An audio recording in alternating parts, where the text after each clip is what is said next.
Je vous souhaite une très bonne journée à mes fidèles auditeurs. Il y a parmi eux deux, comme hier c'était l'anniversaire de mon petit-fils Pio-Marie, qui lui a envoyé de l'argent. Voilà, qui lui a envoyé de l'argent. Je leur dis merci. Je leur dis merci. Et il y a le frère Ted aussi qui lui est en Europe, qui compte lui envoyer un cadeau physique. Voilà, d'accord. À tous ceux-là, je dis merci. Voilà. Je dis merci. Je dis merci. Notamment, il y a le frère Elenga. Kadjo Elenga. Oui, c'est ça. Frère Kadjo Elenga. Voilà. Un autre frère encore. Ok. Alors, je vous dis merci. Alors, vous savez, si les êtres humains savaient que, en réalité, ils ont une même source, ils ont des ancêtres communs, peut-être que leur comportement serait différent. Parce que cet élément culturel important qu'on trouve chez beaucoup de peuples d'Afrique, qui d'ailleurs originellement étaient liés à des clans, à des familles en ligne maternelle. En ligne maternelle. C'est pour ça que, par exemple, les Malinké, qui sont devenus, après leur conversion à l'islam, très patriarcal, tracent des liens avec les matriclans Sénoufo. Hein? Tu es Soro, Sénoufo, matriclan, ils vont dire, ah, ça correspond à Koulibaly, qui est devenu un patriclan. Vous comprenez? C'est ça. Tu es Silué, Sénoufo, ils vont dire, ah, bon, écoute, ça correspond à Koné, chez les Malinké, etc. Donc, c'est ça. Alors, ici et maintenant, bon, les Akans, ils ont gardé pour la plupart la texture en ligne matrilinéaire. Alors, donc, ici, je voudrais intituler cet enseignement ceux qui ont les mêmes ancêtres que les Abourés Moro. Les Abourés Moro. Que ce soit chez les Abourés de Bonois, ceux de Mossou, ceux des Bras, ceux de Adiao ou Odjao, c'est le nom Moro. Alors que quelquefois, il y a d'autres clans où quelquefois le nom change. Hein, quelquefois, le nom change. Par exemple, ceux qui sont du clan Samandjemle, à Bonois, ça devient Eivevle. Voilà. Alors que Moro, partout c'est Moro. Moro ne change pas. Voilà. Chez les Abourés de Bonois, qui sont les Abourés Hiver, que ce soit chez les Abourés de Mossou, qui sont les Abourés Ehé, que ce soit les Abourés des Bras, qui sont les Ossouan, etc. C'est toujours le nom Moro pour désigner ce matriclan-là. Mais dans les récits des pleurs historiques pour pleurer justement un clan particulier, celui des Azangoulés, le terme Moro est mentionné dedans. Parce que les Azangoulés sont allés se réfugier à Moro, auprès du clan Moro. Les Azangoulés, ils appartiennent à un autre matriclan. Je vais donner un enseignement là-dessus. Je vais donner un enseignement là-dessus pour montrer ceux qui sont des mêmes matriclans à travers les différentes ethnies avec eux. Mais on voit que Moro, ça correspond chez justement les Nzma, au clan que les Nzma appellent Mafolé. Mafolé.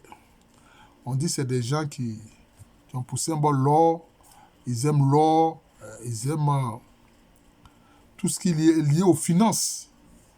Si bien que chez les Atché, ce clan-là a pour symbole la perle précieuse qu'on appelle Nyan.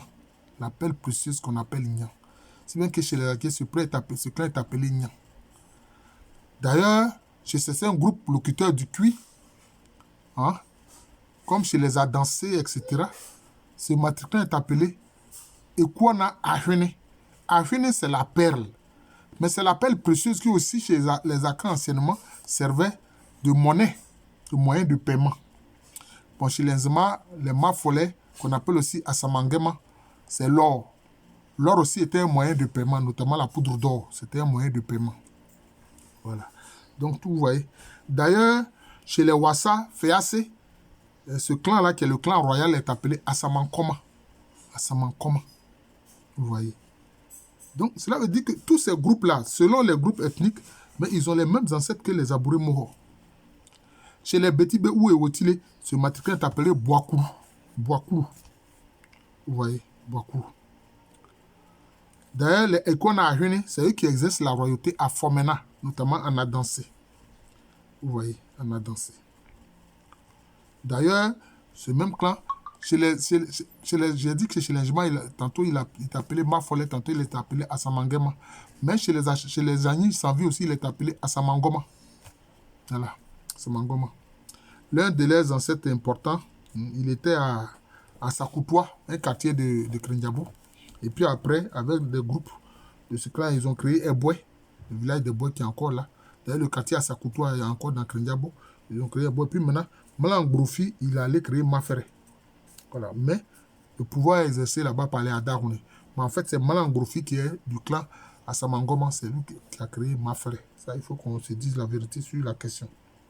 Alors, on a dit que chez les Gwa, appelés improprement Mbato, ce clan est appelé Nyongron. Et il est dit quoi?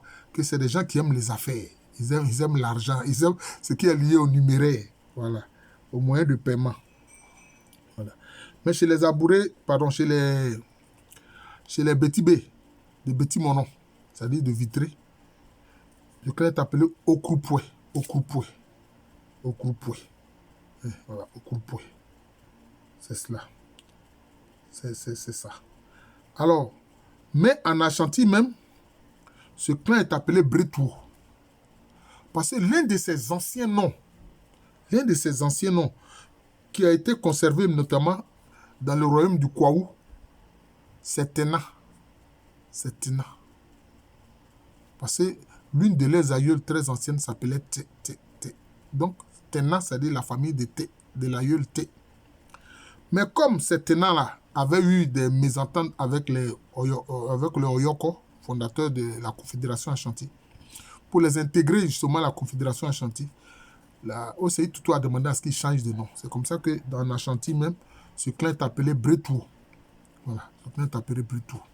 Alors, comme vous voyez là, il a différents symboles. Hein.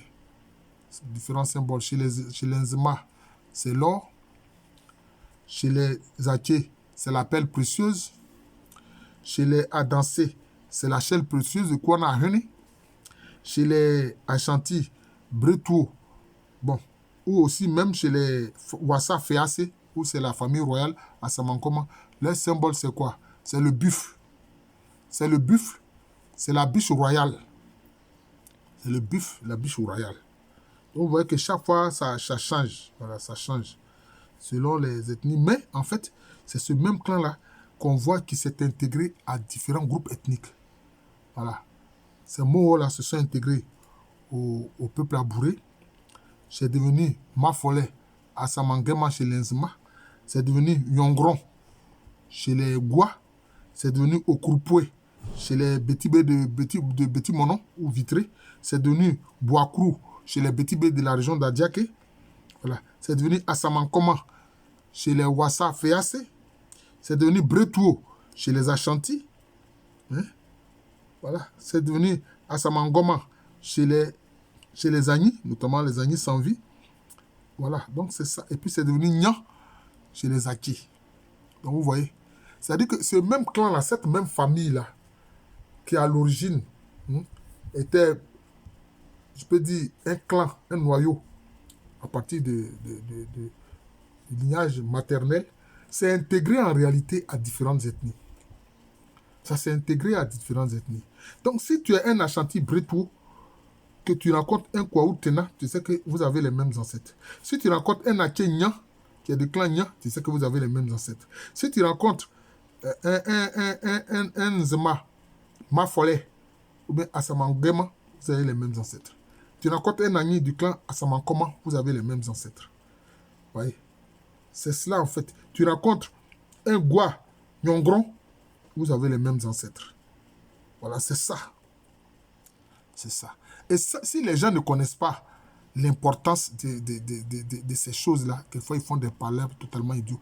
Avant, je vais terminer par là, avant dans l'espace sacré, chacun connaissait le matriclan auquel il appartient par sa mère, et puis il connaît aussi le matriclan de son père. Donc quand il voyage, c'est ça un peu comme la carte d'identité. Au plan culturel, c'est la carte d'identité.